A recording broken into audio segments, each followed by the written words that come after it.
Welcome to the Daily Insider here on Vegas Insider. I am Kevin Rogers. Final day of November, Tuesday, November 30th, 2021. We flip the calendar to December tomorrow, and a lot of action, of course, as right now ACC Big Ten Challenge continuing tonight. A couple big games, Duke, Ohio State, also Indiana, Syracuse among all the games. We'll look at some of them coming up in just a little bit. Also, big game in the NBA tonight. Warriors and the Suns.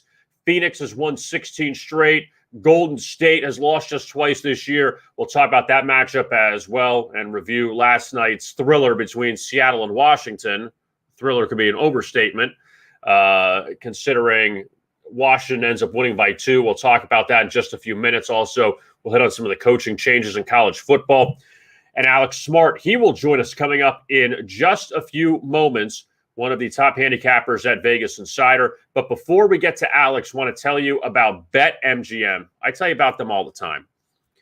They're the king of sports books, and a great deal now. Bet $10 to win $200 if your team scores a touchdown. Now, bet on any NFL money line, and if your team scores a touchdown, you'll receive an additional $200 in free bets. Again, for new players only, must be 21 years or older, and also eligible in the following states: Arizona, New Jersey, Indiana, Colorado, Tennessee, West Virginia, Iowa, Virginia, Michigan, Pennsylvania, and Washington, D.C. only. Full terms and conditions apply. That is BetMGM. They are the king of sportsbooks. All right, let's bring on Alex Smart, one of the top handicappers here at Vegas Insider. He is the money leader in college basketball. He's also towards the top of the leaderboard in NFL. Alex, good to talk to you again. Another big weekend for you coming off of?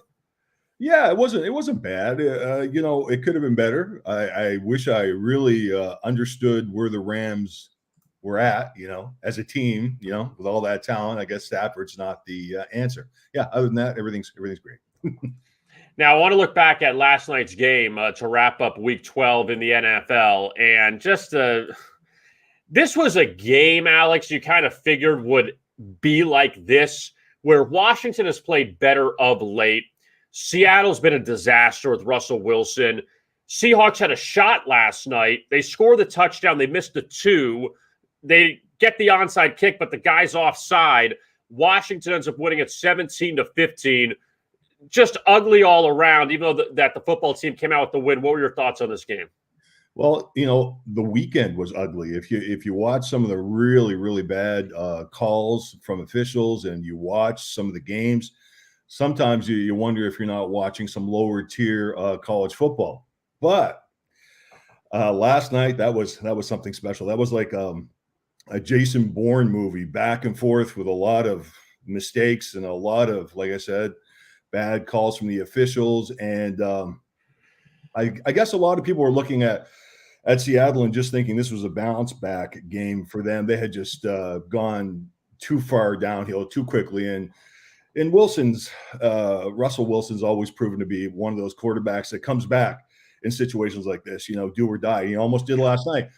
But to make a long story short, and looking at this from another perspective, kudos to Washington. That defense is for real, from my perspective anyway. And also, no Chase Young, without their best defensive player, and they were able to limit Seattle. They had, I think, 5 straight 3-and-outs. It felt like Seattle, Alex, every single time they had the ball, run, incomplete, punt. Keep doing it over and over and over again. And this was the thing, I had Seattle last night, and they had the Jamal Adams interception. Russell Wilson, the next play, throws like a 40-something yard pass down the sidelines to get to midfield, and you're saying, all right, now they got a shot, get the offense going. Next play, you had the fumble. Washington got it back, and it kind of felt like it all died from there. But what are your thoughts on Russell Wilson and the way he played last night? I know he led him on the last touchdown drive, almost tied it, but there's something missing with him. I don't know if his hand is still hurt, but there's something missing with him. Yeah, he didn't look 100%. I noticed over his last few starts that I even noticed some of the announcers sort of, resonating towards that. We always do when these quality quarterbacks, these quality playmakers seem to go into a funk. But, funks happen to the best of us, and, even handicappers, right? So we all have our bad times. And maybe that's what's going on with Wilson. I'm not really sure. Yeah, because I looked at him and some of the passes he threw, either guys were wide open and he missed them. There were other guys that were wide open. He was going for someone else, and they keep showing it on the screen like, this guy's wide open in the middle of the field. Why are you not throwing it to him? But I don't know, something missing there. So Seattle obviously in big trouble. In Washington, probably on the outside looking in for the playoffs, but they're playing a little bit better. What else stuck out to you, Alex, throughout the weekend? I know you mentioned that Rams-Packers game on Sunday, but what else caught your eye this past weekend in the NFL? Well, if I could see one thing, Lambeau Field, I'll go back to that Rams-Packers game, I should say, and that Lambeau Field, there's an energy there that's probably permeating even stronger than it did in the 80s and 90s. There's something about it right now. I don't want to sound too far-fetched, but Green Bay's got a chance. Green Bay's got a chance of some big stuff this season. I know I'm going to be sort of ridiculed about that, but I really believe they do. And there's nothing wrong with that. It's just about them getting over the hump against Tampa Bay moving forward if they play in the playoffs. But you look at the Packers, Alex, winning at Arizona, beating the Rams. They have some really good wins so far. The Kansas City game you can kind of throw out because Rodgers didn't play. And you had that Saints game at the beginning, week one, after everything that happened. The game got moved to Jacksonville. But Green Bay's been by far, I think, the most consistent team in the league. I think so. And I've watched Aaron Rodgers over the years, and he's very streaky. Long bad streaks, long top-tier streaks. Right now, he's in one of those upward momentum streaks. And this is last year he was almost gone. He was thinking about hanging everything up, whether that was true or not, completely 100%, or just some bad mojo on his part, and some of the crap he took last season after having that that early exit from the playoffs. And I just look at them. I just look at Green Bay over and over again as this team that's on a mission team. So that's where I am with them right now. What about in the AFC, Alex? We have Bills Patriots coming up on Monday night, but Bill Belichick, I mean, I don't know how, I don't want to say he's runaway coach of the year, but you look at this New England team, they have 4 losses. 3 of those losses could have easily been wins in the final minute at home. The Dolphins, the Buccaneers, the Cowboys, they had one clunker against the Saints. They haven't lost a road game yet.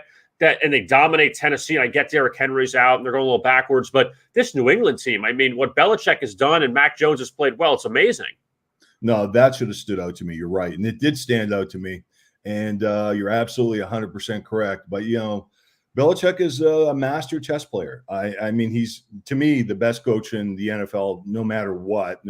Anybody who's in this league right now doesn't even match up to his jockstrap, in my opinion. But, this is the way we have to look at this New England team. Probably the best coach anywhere in football, and a team that it has chemistry, and that's the most important thing. Chemistry is everything in sports, and this team has it, and you can see the way they play. Whether that stops, I don't know, but it looks good now. Yeah, and the Patriots get the Bills twice. New England goes there Monday night, so obviously big games for the division, because Buffalo thought, Alex, that they were cruising along. New England was going to be all right. Dolphins, not great. Jets, not great. But now Buffalo's got a shot where they may not even get a home game in the playoffs, depending on how this all goes.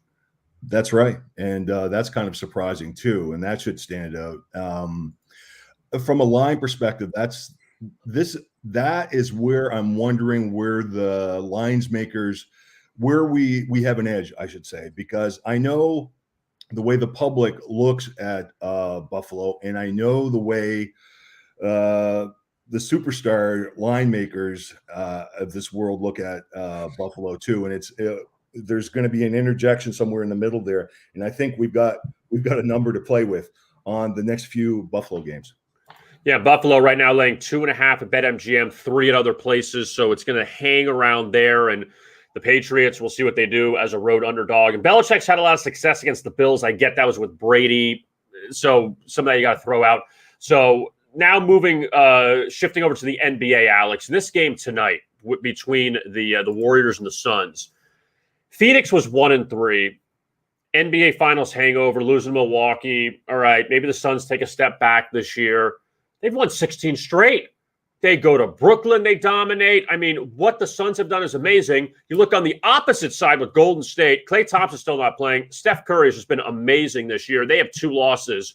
Suns laying 2.5 at home. First meeting between these two division rivals tonight. I'd love to lean Golden State because despite of how well Phoenix has played, I look at Golden State as a miraculous sort of project that's been resurrected from the dead, not just because of Steph Curry being healthy, but all of a sudden the defense is working. And when the defense is working, this is a team that's just almost unstoppable. I have nothing on this game whatsoever tonight. I just want to sit and watch. But I'll tell you one thing. I like the way Golden State's playing, and I wouldn't be surprised by a straight up upset here. I'm looking at these numbers, Alex. You talk about the defense. Allowed 90 to the Clippers, 103 to Portland, 96 to Philly, 104 to Toronto, 102 to Detroit, 89 to Cleveland, 99 to Brooklyn, 106 to Charlotte. That was the last time they lost, 93 to Chicago. So 9 straight games, they've allowed 106 or less. And I know in today's NBA, things have shifted a bit. You're not getting crazy totals, but that's a great job. And you know what? Steve Kerr, who, and even in my opinion, it took a lot of crap because you had Steph, Klay, Durant, Draymond when he was more at his peak. You say, well, anybody can coach this team. I mean, this is not, I mean, you got a bunch of stars. Now, Draymond's more, I hate to use the term role player, but that's kind of what he is now in that starting lineup. But man, this job that Steve Kerr has done is amazing at 18-2. Yeah, I think he had a real chip on his shoulder. And, he's really proven a lot. And now we have to pay attention to what kind of value we have, even going near Golden State games right now, because they're going to be propped. And that's one of the reasons why I don't want to go in on this game tonight. So, it's with me. I've told you this before, Kevin. It's all about lines. It's not about the team, and it's not about a team being able to cover, for example, a 7-point spread. Generally speaking, is that line a solid line that can be beat 55% of the time? And that's my concept. Yeah, and that's fine. And this is a very tough game tonight. Phoenix back home from a road trip, and Golden State off a good one over the Clippers a few days ago, and they've just been completely impressive so far this year. Quick college game to look at. You are the leader in college basketball so far at Vegas Insider. Duke at Ohio State, ACC Big Ten Challenge tonight in Columbus. It continues. Duke off that huge win over Gonzaga over the weekend in Las Vegas. And Coach K, it's his final year running the show there in Durham, and he's got Duke playing very well. You wonder here if there's going to be a letdown spot playing a pretty good Ohio State team. I really don't think so. I think they're going to be really ready for Ohio State. I know Ohio State's a team on the rise, and they have Big Ten championship capabilities. But it's also interesting to know, despite of going 40-12 over the last few years at home, Value City, there's been 4 different times in that period of time over those 52 games where the Buckeyes have been underdogs, and they've lost all 4 times, and they failed to cover all 4 times. I'm not saying history is going to repeat itself, but it's something we should really take into consideration here this evening. Well, and also, too, when you talk about Duke coming off the big win over Gonzaga, Ohio State's coming off a heartbreaker, losing to Florida on a game-winning 3-pointer in the tournament that they played a few days ago. So, and Ohio State's gone through a nice little stretch here. Xavier, Seton Hall, Florida. You're playing pretty good teams now. Duke, the number 1 team in the country. So Ohio State's going to have their hands full coming up tonight. I think so. I just think Duke's a special team this year. The program is back on top and ready to go all the way. But we'll see. Lots of things can happen in between now and then.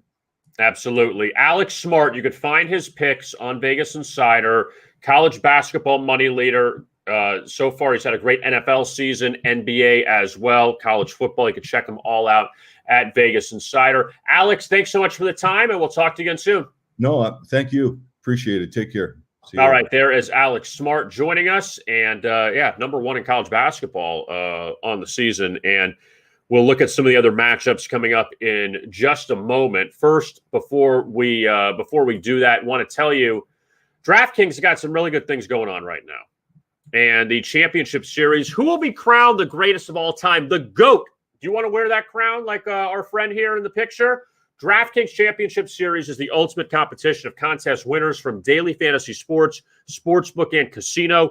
The one and only place you can compete in the king of competitions. The best of the best in each domain will compete for series supremacy in their own domain's tournament of champions. They'll have one goal in mind: win the ultimate crown and earn the title of the greatest of all time, the GOAT. You could be that guy. Hey, this guy right here in the middle of the screen, he's the GOAT now. Can you be the GOAT? That is the big question. The DraftKings Championship Series. Check it out now at DraftKings.com.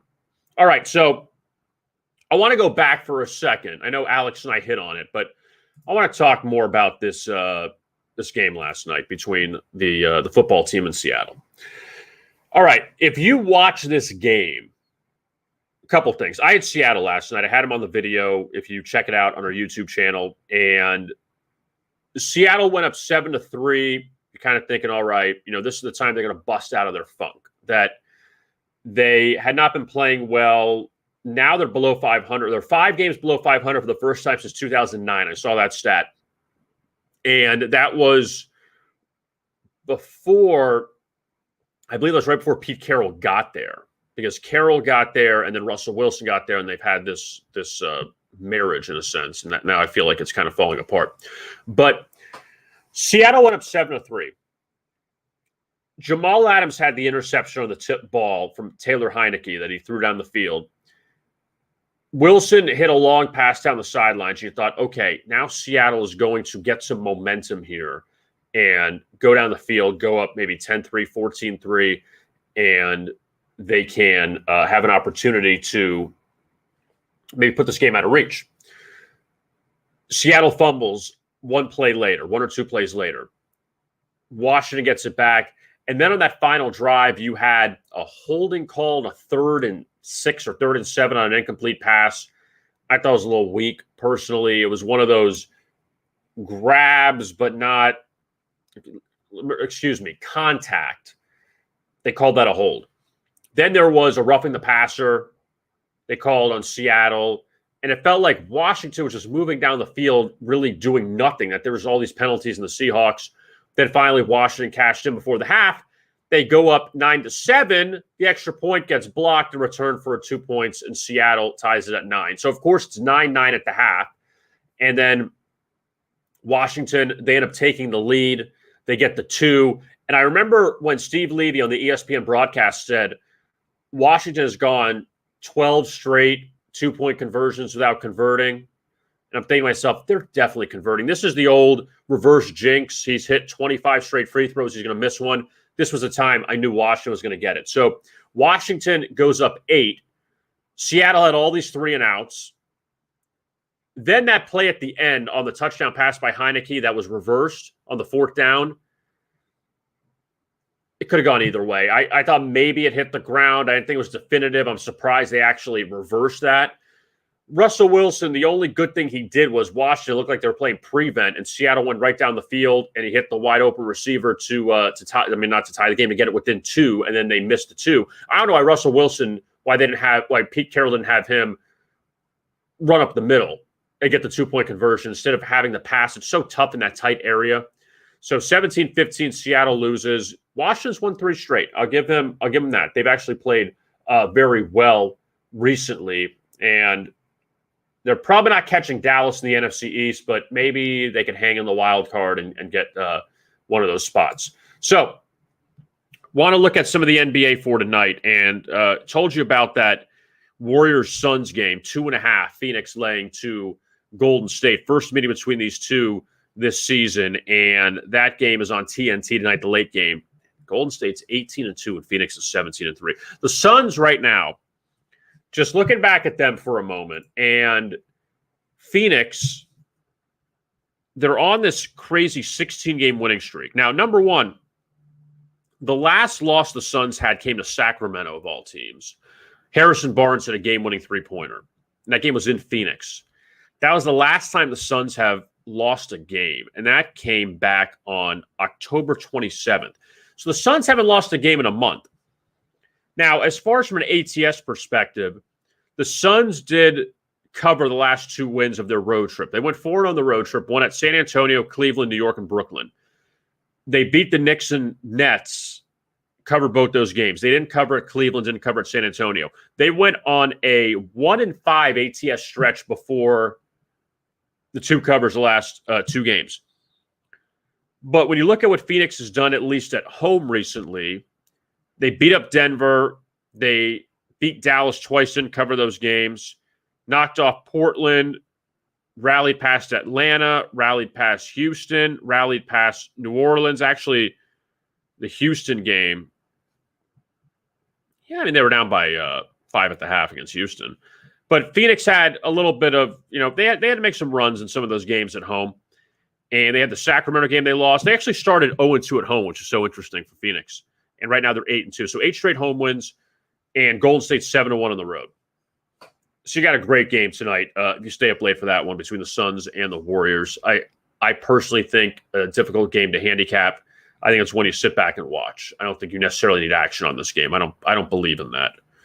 Now you have another game, Brooklyn and New York, and the Knicks at 11-9. Now Kemba Walker's out of the rotation, so that's turned into kind of a disaster for Tom Thibodeau. Nets at 14-6. First meeting between these teams this season. Knicks off a really good win at Atlanta on Saturday, 99-90. But also New York, 0-6, their last 6 off a win. So keep that in mind. Now the Nets had a 4-game winning streak snapped by Phoenix, who was the hottest team in basketball, back on Saturday, laying 1.5. And the one criticism with Brooklyn so far this season, they've lost to Phoenix, they've lost to Golden State, they've lost to Milwaukee. So they've lost to the cream of the crop so far in the NBA, 2 teams that went to the finals last year, and Golden State, who's got the best record. But you're beating, Cleveland's improved, but you're beating Cleveland twice, Orlando twice, New Orleans, Oklahoma City. All right, Brooklyn's beating teams they should beat. They had a nice comeback win at Philadelphia earlier this season, but Brooklyn's still got to prove their worth against a pretty good team. I mean, New York is still a playoff team from last year, but it's more against those elite finals type teams. Golden State could be in the finals. Obviously, Milwaukee and Phoenix were in the finals. The Knicks aren't really a finals team. They're a borderline playoff team in the East. Now, the other games inside the NBA tonight, Memphis and Toronto.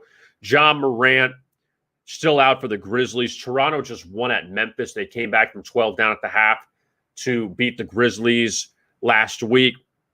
Raptors are 2-7 at home this year. And I think it's 1-4 is the number as a favorite. So that's not good. And Memphis coming off a big blowout of Sacramento on in their last game. Now the Kings hosting the Lakers tonight, and Sacramento just beat LA in overtime. The Kings at 8-13, Lakers at 11-11, and the Lakers at 7-15 against the spread so far in the season. Didn't cover against Detroit. They are 1-5 ATS their last 6. Sacramento, meanwhile, they had a modest 2-game winning streak for them. They beat Portland and the Lakers before getting blown out by Memphis on Sunday, 128-101. At home, they've lost 3 of their past 4, and some ugly games there against the Sixers without Embiid, against the Jazz, who they can't beat, and against Toronto. So Lakers there laying 3.5 against the Kings. Detroit and Portland, that's the other game tonight in the NBA, the late game. And Chauncey Billups sees his old team. Blazers at 9. Man, this is amazing. So Portland with no rest tonight. They lost to Utah last night. Portland 9-1 at home and 1-10 on the road. And the only win came against Houston, who's one of the worst teams in basketball. Detroit, 4-16 overall, 2-8 each way, home and road. But the Pistons have covered their past 2 games and 4 of the past 5. They covered in 2 losses to the Clippers and Lakers. They hung with the Lakers. The Clippers, they rallied to get covers, 11.5-point dogs. But 4 or 5 covers for Detroit. I mean, look at who they played recently. Lakers twice, Clippers, Bucks, Heat, Warriors. That's not easy for anybody, much less Detroit, who's probably the bottom team in the Eastern Conference right now. Now, as far as college basketball goes this evening, we talk about that Duke-Ohio State game, and Duke now down to, down to 2? Yeah, Duke is down to 2 against Ohio State on the road. You got a lot of college hoops tonight. ACC Big Ten Challenge continues. In case you missed it last night, it was Iowa ended up beating Virginia 75-74. The Hawkeyes were up by 14 at the half. Virginia came back, and then Iowa ended up winning. And Illinois beat Notre Dame by 10. Now, as far as tonight goes, you got a lot of games tonight because there's so many teams in each of these conferences. But you got a lot of games tonight and then tomorrow. And tonight we have 6 games in the ACC Big Ten Challenge. Indiana-Syracuse, Hoosiers, a short favorite at the Carrier Dome against Jim Boeheim's Orange. Indiana at 6-0. Mike Woodson's done a good job so far. Syracuse at 3-3. Minnesota and Pitt. Pitt has struggled. Minnesota surprisingly at 5-0. Gophers are a favorite there. FSU, an 11-point dog at Purdue, but the Seminoles have a couple key players out. Purdue ranks 2nd in the country. They're 6-0 so far. Clemson's at Rutgers. Clemson laying 1 on the road. Tigers 5-2. Scarlet Knights at 3-3. Northwestern and Wake Forest, those teams are combined 11-2 so far in the season. And then you have the Duke-Ohio State game. Duke at 7-0 off the Gonzaga win. Ohio State 4-2 off that loss to Florida in that tournament in the Sunshine State back over the weekend, losing on a 3-pointer at the buzzer. Now, I want to tell you about, or let's talk about this for a moment while we have a moment, because we have all the time in the world. Now, Brian Kelly, he left to go to LSU, and he signed a $95 million contract to leave Notre Dame to go to LSU. This on the heels of Lincoln Riley leaving Oklahoma to go to USC. He signed a massive contract. USC apparently spent $100, or was it $1 million? Was it $1 million? $100,000, whatever it was, to close his homes or whatever it was in Norman. So they're both living the good life. Now, I did see on Twitter today that Brian Kelly, he agreed to the LSU job yesterday, and Notre Dame, who still is technically in the national championship hunt, depending on how things go. I mean, if Cincinnati loses, who Notre Dame lost to this year, if Cincinnati loses the American and Alabama loses and Michigan loses the Big Ten, maybe there's a shot for Notre Dame to get in, and their coach just left, which is kind of crazy. You would never see that. But apparently Brian Kelly came back to South Bend this morning, had a 7 a.m. meeting with his players that lasted a grand total of 11 minutes. And then it's like, later, I'm out. This is the problem with college football. Now, Brian Kelly's going to get $95 million with LSU. Mel Tucker got $95 million with Michigan State, who really hasn't proved as much. I mean, Brian Kelly did do a good job at Notre Dame. But I guess he realized there's only so far you can go there with the recruiting. You're not in a conference. You have the NBC deal. But going to the SEC, there's a lot more possibilities, more money, more freedom. And Lincoln Riley left Oklahoma, a really good job to now move to LA and coach USC. But these coaches can't ever criticize players for leaving when they can just pick up and leave. And, you know, they're asked the questions, are you going to stay at your school? Oh, yeah, I'm never leaving, ever. This is my dream job. And then a day later, you're out. And Lincoln Riley apparently said that his first conversation with USC was on Sunday. Now, we don't know how long his agent was talking to the school or not, but yes, these things just pop up out of nowhere, at least from what it seems. We don't know all the discussions behind the scenes, but it still is pretty funny how these coaches can preach, all right, you got to stick with that. You got to stick it out at these programs. You can't leave, but they can just get up and leave. So if the player, you're 19 years old, you're not sure what you want to do, I think it's okay if you leave. But a head coach, you know, who is an adult, who's worked in this a long time, they see dollar signs somewhere else, they're out. They will leave. And They'll give you the whole spiel about, well, young men, we really liked working with you, and it's a tough decision for me. It wasn't a tough decision. You decided to leave. You could have easily said, all right, I'm going to stick it out here and stay here. And I don't blame Brian Kelly for leaving to go to LSU. You took a really good job. You got a lot of money. You got a lot more freedom. You don't have the restrictions of Notre Dame, and it's still the message is funny. And these schools can't wait a month because you have to recruit. So there's so many things going on where it's just broken. It really is. And college football is a mammoth. It's such a moneymaker. But yet the message, it's a little screwed up, in my opinion, that, stay loyal, and then you end up just leaving when you find something better. And again, that's life. But don't tell these kids that they have to stick it out the whole time and then get upset with them when they leave, when you can just get up in the middle of the night and be like, oh, okay, I found another job. Bye. Leave you guys all in a lurch. Leave coaches in a lurch. Leave players in a lurch. Coaches don't know if they're going to keep their job with a new head coach coming in, new administrator, or whatever the case may be. So I just figured that was kind of interesting. We have a lot of really good jobs still available at a lot of these schools. All right, with all that being said, let us turn our attention to BetMGM.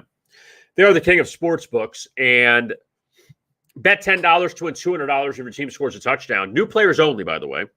Bet on any NFL money line, and if your team scores a touchdown, you'll receive an additional $200 in free bets. Must be 21 years or older and legal in the following states: Arizona, New Jersey, Indiana, Colorado, Tennessee, West Virginia, Iowa, Virginia, Michigan, Pennsylvania, and Washington, D.C. only.